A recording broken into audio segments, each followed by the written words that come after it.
अगर आपकी प्रेगनेंसी का फर्स्ट या सेकंड मंथ चल रहा है तो ये वीडियो आपके लिए बहुत इंपॉर्टेंट होगा, क्योंकि आज के वीडियो में हम जानेंगे कि प्रेगनेंसी के दूसरे महीने में आपको किन बातों का ध्यान रखना चाहिए और कौन सी गलतियां नहीं करनी चाहिए, सो दैट कि आपकी प्रेगनेंसी जर्नी काफी स्मूथ हो सके और आप एक हेल्दी बच्चे को जन्म दे पाए। Hello everyone, welcome back to my channel और मैं हूं निधि। और हमारे चैनल पे मैंने एक सीरीज स्टार्ट की है जिसका आज सेकंड एपिसोड है। इस सीरीज में हम हर एक वीडियो में अलग अलग मंथ्स ऑफ प्रेगनेंसी के बारे में बात करेंगे। इसके पहले वाले एपिसोड में मैंने बात की थी फर्स्ट मंथ ऑफ प्रेगनेंसी के बारे में, जिसमें हमने फर्स्ट मंथ में क्या चीजें करना चाहिए, क्या चीजें नहीं करना चाहिए, उसके बारे में बात की थी। अगर आपने मिस कर दिया है तो मैं डिस्क्रिप्शन में लिंक रख दूंगी इस पूरी प्लेलिस्ट का, आप वहां से चेक कर सकते हैं। आगे आज सेकंड मंथ ऑफ प्रेगनेंसी के बारे में बात करेंगे और आगे इसी तरीके से एक एक करके हम 9 मंथ तक जाने वाले हैं। तो अगर आप अभी प्रेगनेंसी प्लान कर रहे हैं या फिर प्रेगनेंसी में जस्ट एंटर हुए हैं तो ये पूरी सीरीज आपके लिए बहुत ज्यादा हेल्पफुल होगी। तो चलिए, आपका प्रेगनेंसी का कौन सा महीना है मुझे कमेंट में बताइए, और इस वीडियो को देखने में इंटरेस्टेड है तो इस वीडियो को लाइक करें, हमारे चैनल को सब्सक्राइब करके बेल आइकन प्रेस करना बिल्कुल ना भूलें। चलिए बिना किसी देरी के लेट्स गेट स्टार्ट। ओके, तो सबसे पहली गलती की अगर हम बात करें तो वो होता है कि हम बहुत ज्यादा लेट से डॉक्टर विजिट्स को प्लान करते हैं। उसके कई कारण हो सकते हैं। एक तो हमें पता ही नहीं है कि हम प्रेग्नेंट हैं या नहीं है, तो बहुत टाइम लगता है, पीरियड्स मिस होते हैं। उसके बाद भी काफी सारे लोग सोचते हैं कि नहीं ऐसे ही होगा, कोई कारण होगा, रेस्ट की वजह से, बॉडी में एक्सर्शन की वजह से पीरियड्स लेट हो रहे हैं। बट जब बहुत ज्यादा टाइम हो जाता है तब जाके वो डॉक्टर से विजिट करते हैं, तो दूसरा महीना जाकर के लग जाता है कई बार जब आपको पता चलता है कि आप प्रेग्नेंट है।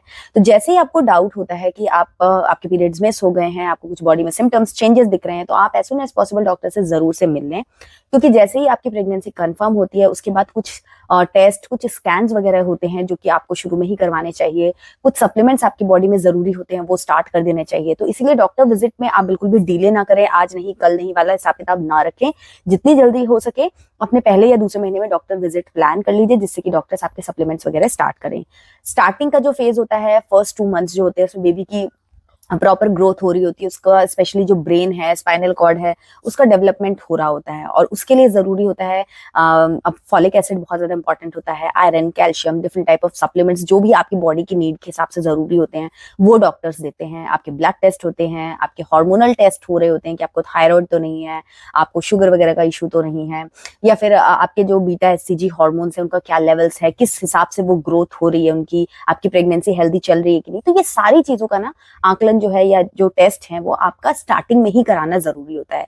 कई बार कुछ प्रॉब्लम्स इनिशियली हो रही रहती है जो टाइमली अगर ट्रीट कर दी जाए तो आपकी प्रेगनेंसी काफी ज्यादा अच्छी और हेल्दी हो जाती है। बट अगर आपने ध्यान नहीं दिया, इग्नोर किया, लेट विजिट किया और प्रॉब्लम ज्यादा बढ़ गई तो फिर काफी ज्यादा कुछ चीजों में प्रॉब्लम्स भी कई बार प्रेगनेंसी में देखने को मिल जाती हैं। तो इसीलिए बिल्कुल भी इन सब चीजों में देरी ना करें, डॉक्टर से मिलने में देरी ना करें। थोड़ा डाउट भी है तो अपने डॉक्टर से एक बार जरूर से मिल लें। दूसरी चीज, आप जब भी प्रेग्नेंट हो गए हैं, आपको पता चल गया या फिर डाउट है, आपको सेल्फ मेडिकेशन हमेशा अवॉइड करना चाहिए, चाहे फिर वो सप्लीमेंट्स ही क्यों ना हो। अगर आप बहुत टाइम से सप्लीमेंट्स लेते हुए भी आ रहे हैं बट अगर आप प्रेग्नेंट हैं तो बिना डॉक्टर से पूछे उस सप्लीमेंट को कंटिन्यू ना करें। जब मैं प्रेग्नेंट थी, मैं कुछ टाइम से काफी ज्यादा एक सप्लीमेंट कंटिन्यू लिया करती थी हेयर के लिए। बट जब मेरी प्रेगनेंसी मैंने कंसीव की तो मैंने अपने डॉक्टर से पूछा कि मुझे ये सप्लीमेंट मैं पिछले 2-3 महीनों से लेते आ रही हूँ, तो अभी मुझे कंटिन्यू करना चाहिए या नहीं। तो उन्होंने बोला कि फिलहाल के लिए आप इस सप्लीमेंट को कंटिन्यू ना करें, क्योंकि जो सप्लीमेंट्स होते हैं ना वो अगर आपकी बॉडी में बहुत ज्यादा जरूरी है तब तो डॉक्टर आपको एडवाइस करते हैं। बट कुछ सप्लीमेंट्स इतने ज्यादा जरूरी नहीं होते कि आप उसको ले, क्योंकि जितने सप्लीमेंट्स लेते हैं ना तो वो आपकी नोजिया को भी ट्रिगर करता है समटाइम्स। तो वो सब चीजें ना हो, ब्लोटिंग ना हो आपकी बॉडी में, इसके लिए भी डॉक्टर समटाइम्स मना कर देते हैं। कुछ सप्लीमेंट्स नेगेटिवली इम्पैक्ट करते हैं, तो इसीलिए जो भी आप मेडिकेशन ले रहे हो, चाहे फिर वो सप्लीमेंट हो, चाहे फिर वो आपके हेडेक की दवाई हो, कोल्ड की दवाई हो, या व्हाटएवर आप जो भी कर रहे हैं, अपने डॉक्टर से बिना पूछे कोई भी दवाई ना ले। जितना हो सके मेडिकेशंस को अवॉइड ही करना चाहिए वैसे भी, ये सब जो इधर उधर की चीजें होती हैं, क्योंकि हमारी बॉडी में ना जो भी हम दवाइयां ले रहे हैं उसके साइड इफेक्ट्स हमारे बेबी को भी अफेक्ट कर सकते हैं। स्पेशली एंटीबायोटिक्स आपको हमेशा अवॉइड करना चाहिए। डॉक्टर्स भी कुछ सिलेक्टिव एंटीबायोटिक्स होते हैं और कुछ सिलेक्टिव कंडीशंस होती है तब डॉक्टर्स आपको एडवाइस करते हैं, तो वो सब डॉक्टर के ऊपर छोड़िए। सेल्फ मेडिकेशन या गूगल मेडिकेशन को अवॉइड करें, कोई भी रेमेडी बिना पूछे आप डॉक्टर से ना फॉलो करें। नेक्स्ट, आपकी जो डाइट हैबिट है, ईटिंग हैबिट्स है, उसके बारे में बात करना बहुत जरूरी है। अक्सर सबसे पहली चीज जो है वो ये कि हम प्रेग्नेंट हुए नहीं कि हमारे दिमाग में क्रेविंग वर्ड बहुत ज्यादा घूमने लग जाता है कि क्रेविंग हो रही है, इस चीज की क्रेविंग हो रही है, पिज्जा खाने की, बर्गर खाने की, छोले भटूरे खाने की, जो भी। तो वो ना दिमाग में हमें भी और हमारे आसपास जो लोग रहते हैं कि भाई क्रेविंग हो रही है, ये खा लो, वो खा लो। तो मैं यहाँ पर आपको बताना चाहूंगी, आंखें खोलना चाहूंगी कि क्रेविंग जो है ना वो आप सेकंड ट्राइमेस्टर के लिए उठाकर रख दे। फर्स्ट ट्राइमेस्टर में किसी भी तरीके की अनहेल्दी या जंक फूड की जो क्रेविंग है ना उसको आप अवॉइड करें। बिल्कुल आप मतलब एकदम नहीं रहा जा रहा तो मैं नहीं कह सकती, बट जितना हो सके ना उसको ना ना ना बोलना सीखें। हेल्दी फूड, बैलेंस डाइट लेना बहुत ज्यादा क्रूशियल एंड इंपॉर्टेंट होता है फर्स्ट ट्राइमेस्टर में, क्योंकि बेबी की ग्रोथ हो रही होती है, उस वक्त बेबी एकदम सेट हो रहा होता है, मतलब हर एक उसके ऑर्गन्स डेवलप हो रहे होते हैं। ऐसे में माइक्रो न्यूट्रिएंट्स या मैक्रोज की भी बहुत ज्यादा जरूरत होती है। इसीलिए आपकी डाइट हेल्दी, फ्रेश और बैलेंस्ड होना बहुत ज्यादा जरूरी है। सिर्फ फ्रूट्स खाए जा रहे हैं, सिर्फ सैलेड्स खाए जा रहे हैं, ये भी नहीं करना है। आपको घर का बना हुआ दाल, चावल, रोटी, सब्जी, जो भी आप एग वगैरह अगर खाते हैं तो प्रोटीन रिच आपकी डाइट होनी चाहिए। प्रोटीन बहुत ज्यादा जरूरी है बेबी के हर एक ऑर्गन को डेवलप होने के लिए। उसके अलावा फ्रूट्स, वेजिटेबल्स, सैलेड वगैरह ये भी बहुत ज्यादा जरूरी है, क्योंकि इनमें बहुत सारे माइक्रो न्यूट्रिएंट्स होते हैं। एंड उसके अलावा नट्स का सेवन आप जरूर से करें, क्योंकि इसमें ओमेगा 3 फैटी एसिड्स होते हैं एंड बहुत सारे और भी न्यूट्रिएंट्स होते हैं जो कि आपके बेबी के ब्रेन डेवलपमेंट के लिए बहुत ज्यादा इंपॉर्टेंट होते हैं। आपके बच्चे की अच्छी मेमोरी हो, आईज अच्छी हो, जो उसका ओवरऑल ग्रोथ अच्छा हो, उसके लिए आपको नट्स, दूध, दही, पनीर, ये सब चीजें भी अपनी डाइट में अच्छे से इंक्लूड करना है। तो इसीलिए जंक फूड की क्रेविंग्स को मना कीजिए, हेल्दी ऑप्शंस को, घर के बने हुए ऑप्शंस को, और घर पे भी फ्रेश जितना हो सके उतना बेहतर रहेगा। उसके अलावा तला भुना हुआ जो चीज होती है ना, डीप फ्राइड तला हुआ और ऐसा रखा हुआ खाना, पैक्ड फूड, इन सब चीजों को भी जितना हो सके अवॉइड करें। खाने की बात होगी, अभी पानी की बात करते हैं। पानी, 8 ग्लास पानी कम से कम आपको जरूर से पीना है, ताकि बॉडी में डिहाइड्रेशन ना हो, ब्लड सर्कुलेशन अच्छे से हो पाए और आपका जो एमनियोटिक फ्लूइड है उसके लेवल्स भी अच्छे से मेंटेन हो पाए। इसलिए पानी बहुत ज्यादा इंपॉर्टेंट है। न्यूट्रिएंट एब्जॉर्प्शन के लिए भी पानी की बहुत ज्यादा जरूरत पड़ती है। पानी के अलावा आप कोकोनट वाटर पी सकते हैं, दूध पी सकते हैं, दही, छाछ, लस्सी, ये सब पी सकते हैं, लेकिन पानी के नाम पे चाय, कॉफी, कैफीन, ये सब बिल्कुल मत पीजिए। मार्केट का जो जूस होता है, मार्केट के जो पैक्ड जूसेस होते हैं, या फिर कैफीन वाले ड्रिंक्स होते हैं, कोला होता है, ये सब चीजें बिल्कुल नो कर दीजिए। जिस तरीके से हम प्रेगनेंसी में अल्कोहल नहीं पीते हैं, सिगरेट स्मोकिंग को मना करते हैं, स्ट्रिक्टली मना होता है ये, उसी तरीके से मैं आपको एडवाइस करूंगी कि ये जो कैफिनेटेड ड्रिंक्स होते हैं इनको भी आप स्ट्रिक्टली मना कर दीजिए, बंद कर दीजिए। चाय, कॉफी मॉडरेशन में चल सकता है कि एक आध कप दिन भर में आपने ले ली, ठीक है, बट बहुत ज्यादा जिन लोगों को आदत है कि हर 2 घंटे पे चाय पी रहे हैं, स्पेशली जो ऑफिस वगैरह जाते हैं, जो जॉइंट फैमिली में रहते हैं, मैंने देखा है उनके यहाँ बहुत ज्यादा चाय कॉफी चलती रहती है। आप अपनी चाय कॉफी का जो इंटेक है उसको 1 कप और 2 कप पर डे के हिसाब से रिस्ट्रिक्ट कर दीजिए, ज्यादा कैफीन मत लीजिए, उससे भी आपकी बॉडी में डिहाइड्रेशन होता है, न्यूट्रिएंट्स अच्छे से बॉडी में एब्जॉर्ब नहीं हो पाते हैं। तो इस चीज का भी आपको ध्यान रखना चाहिए। थर्ड चीज, बहुत ज्यादा स्ट्रेस लेना, ओवर थिंक करना, अंडर रेस्ट होना, ये सब चीजें आप अपनी प्रेगनेंसी के स्टार्टिंग फेज में तो बिल्कुल भी अफोर्ड नहीं कर सकते हैं। बहुत ज्यादा बॉडी को एक्सर्शन नहीं देना है। फिजिकल स्ट्रेस की अगर हम बात करें तो बहुत ज्यादा ट्रैवलिंग करना, बहुत ज्यादा काम करना, उबड़ खाबड़ रोड जो होती है वहां जाना, भीड़ भड़कते वाले इलाके में या फिर मार्केट में जाना, इन सब चीजों को आप अवॉइड करें। घर में भी एकदम झुक झुक के और एकदम जंप करके, चढ़ करके कुछ काम आपको करना है, उन सब चीजों को बिल्कुल मना करिए। झाड़ू पोछा भी अगर करना है तो हल्के हाथ से या बिना बहुत ज्यादा झुके हुए, बहुत ज्यादा झटके से उठना, चढ़ना, बैठना, ये सब चीजें आप ना करें। इन सब चीजों का आपको ध्यान रखना है। अगर आप मॉपिंग, पोछा वगैरह अगर आपके पास नहीं है मेड, तो आप जो हैंडल वाला आता है जिससे आप हल्के हाथों से अपनी क्लीनिंग कर सके घर की, वो सब चीजें आप यूज करें। बहुत ज्यादा बॉडी को झटका नहीं पड़ना चाहिए, इस चीज का आपको ध्यान रखना है, क्योंकि स्टार्टिंग में आपका जो यूट्रस का प्लेसमेंट है वो बहुत सेंसिटिव होता है। ऐसे में मिस कैरेज होने के चांसेस काफी ज्यादा बढ़ जाते हैं। तो इसीलिए आप मतलब बॉडी में जो मूवमेंट है उसको बना के रखना है। बेड रेस्ट पे नहीं चले जाना है, वॉक करना है, घर के अपने काम रेगुलर करने हैं, बट आराम से करना है, जिससे बॉडी पे एकदम झटका या जर्क या स्ट्रेस ना आए कि आप कंटिन्यू मतलब एक ही पोस्चर में खड़े हैं तो खड़े हैं, 2-3 घंटे कुकिंग किए जा रहे हैं या जो भी काम किए जा रहे हैं, इन सब चीजों को आपको रोकना पड़ेगा। ब्रेक्स में थोड़ी देर में अलग अलग तरीके के काम आपको करने चाहिए। और बहुत ज्यादा ट्रैवलिंग में भी आपको ध्यान रखना है कि स्मूथ रोड हो, बहुत ज्यादा भीड़ भड़का ना हो, धक्का मुक्की ना हो, उन सब चीजों का आपको ध्यान रखना चाहिए।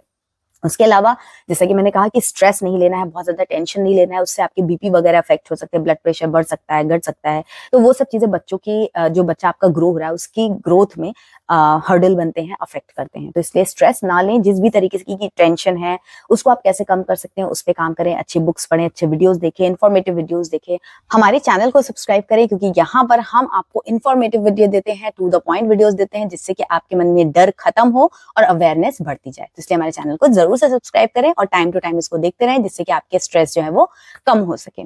उसके अलावा अगर मैं एक्टिविटी की बात करूं या एक्सरसाइज की बात करूं, तो कई लोग डरते हैं कि ज्यादा एक्सरसाइज करने से नुकसान हो सकता है या हमें एक्सरसाइज ज्यादा नहीं करनी चाहिए। तो वो भी गलत है। आपको एक्सरसाइज करना चाहिए। वॉक आपको शुरू से ही लास्ट डे तक वॉक करते रहना चाहिए। प्रीनेटल योगा होता है जो आप डॉक्टर से पूछकर या फिर योगा एक्सपर्ट जो होते हैं उनसे आप उनके गाइडेंस में आप योगा कर सकते हैं। तो आपकी प्रेगनेंसी काफी स्मूथ हो जाती है और नॉर्मल डिलीवरी के चांसेस भी आगे चल के बढ़ जाते हैं। तो इसलिए योगा करिए, और प्रेगनेंसी फ्रेंडली जो भी एक्सरसाइज होते हैं, प्रीनेटल योगा होता है, वो सब आप जरूर से करिए और एक्सरसाइज करिए, गाइडेंस में करिए, ओवरडू मत करिए, बट मॉडरेट अमाउंट में जरूर से करते रहिए। बिल्कुल भी घबराने और डरने की जरूरत नहीं है। ये सारी ही चीजें आपकी प्रेगनेंसी को स्मूथ बनाने में और आपकी डिलीवरी प्रोसेस को आगे चल के स्मूथ बनाने में काफी ज्यादा मदद करती है। उसके अलावा बहुत ज्यादा हम स्ट्रेस लेते हैं, सोचते हैं, या हार्मोनल चेंजेस की वजह से या बहुत सारे फिजिकल चेंजेस की वजह से भी हमारी नींद या स्लीप साइकिल जो है ना वो काफी ज्यादा डिस्टर्ब होने लग जाती है। हम बहुत ज्यादा मोबाइल वगैरह देखने लग जाते हैं, बहुत ज्यादा इधर उधर सोचने लग जाते हैं, तो उससे भी हमारी नींद अफेक्ट होती है। तो इस चीज पे आपको अच्छे से काम करना है कि आपके 8 घंटे की साउंड स्लीप आप जरूर जरूर से लें, क्योंकि जितना अच्छे से आप सोएंगे आपकी बॉडी रिलैक्स करेगी, आपकी बॉडी में जो बेबी की ग्रोथ होने का जो मैकेनिज्म है वो ज्यादा अच्छे से बॉडी कर पाएगी, बजाय इसके कि वो आपकी बॉडी पे काम करे। अगर आप जगे हुए हैं, अगर आपकी बॉडी अंडर रेस्ट है, बॉडी स्ट्रेस में है, तो वो आपको हील करने में लग जाती है। बट अगर आप रिलैक्स हैं, अगर आप कंफर्टेबल हैं, सो रहे हैं प्रॉपरली वर्कआउट कर रहे हैं, तो बॉडी को ये पता है कि आपकी बॉडी हेल्प उसको हेल्प की जरूरत नहीं है, तो वो बेबी की ग्रोथ में अपना सारा एनर्जी जो है आपकी बॉडी की वो लग पाती है, आपकी बेबी की ग्रोथ अच्छे से हो पाती है। तो इसलिए आपका स्लीप पैटर्न जो है ना वो अच्छे से होना, आपकी साउंड स्लीप होना, स्लीप की क्वालिटी अच्छी होना, इन सब चीजों का आपको ध्यान रखना है। अच्छा म्यूजिक सुनिए अगर आपको नींद नहीं आती है, बॉडी में थोड़ा सा मसाज कर लीजिए अगर आपको नींद नहीं आती है, पैरों में दर्द हो रहा है, स्वेलिंग हो रही है या डिस्कम्फर्ट हो रहा है किसी तरीके का, तो वार्म वाटर में अपने पैरों को थोड़ा देर आप सोक कर लीजिए, उसके बाद उसको अच्छे से ड्राई करके मॉइस्चराइज करके एंड देन फिर आप सो सकते हैं।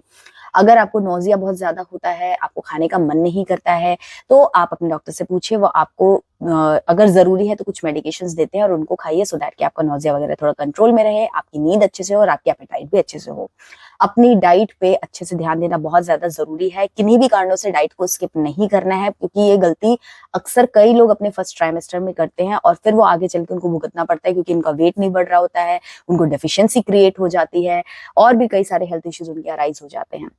तो इसीलिए कोई भी कंडीशन हो, आपको अपनी डाइट को तो मेंटेन रखना ही है। अच्छा जितना आप खाएंगे उतनी ही एनर्जी एनर्जी मींस न्यूट्रिएंट्स जो है वो बेबी को मिल पाएंगे, जिसकी वजह से उसकी अच्छी ग्रोथ हो पाएगी और आपको भी प्रॉब्लम नहीं फेस करनी पड़ेगी। तो प्रॉब्लम्स क्या है, उनका सॉल्यूशन क्या हो सकता है, उस पर आपको फोकस करना है। सिर्फ प्रॉब्लम्स ये है, प्रॉब्लम वो है, इसका क्या करूं, उसका क्या करूं, ये सब आपको नहीं करना है। जो भी प्रॉब्लम है, आपको लगता है कि ये बंदा आपकी हेल्प कर सकता है, डॉक्टर्स पे ट्रस्ट करिए, डॉक्टर्स आपको जो एडवाइस करते हैं उसको अच्छे से फॉलो कीजिए, अच्छी बुक्स पढ़िए, अच्छे लोगों के जो समझदार लोग हैं उनके कांटेक्ट में रहिए, तो आपकी जो प्रेगनेंसी है वो अच्छे से जाएगी और आपका सेकंड महीना भी अच्छे से जाएगा, कोई भी प्रॉब्लम आपको नहीं आएगी।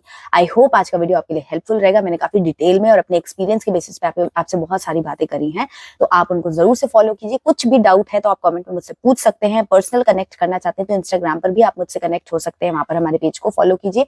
और अगर आप मेरी कंसल्टेशन लेना चाहते हैं, मेरे से अपने डाइट रिलेटेड इश्यूज डिस्कस करना चाहते हैं, डाइट प्लान्स चाहते हैं, तो उसकी भी डिटेल मैं आपको डिस्क्रिप्शन बॉक्स में दे दूंगी, आप वहां से मुझसे कनेक्ट हो सकते हैं। इंस्टाग्राम पर डीएम करेंगे तो वहां से भी आप मेरा कंसल्टेशन जो है वो अवेल कर सकते हैं। ये वीडियो अगर आपको पसंद आया तो इस वीडियो को लाइक करें, हमारे चैनल को सब्सक्राइब करके बेल आइकन प्रेस करना बिल्कुल ना भूलें, और मैं मिलूंगी आपसे एक नए वीडियो में। तब तक के लिए बाय एंड टेक केयर।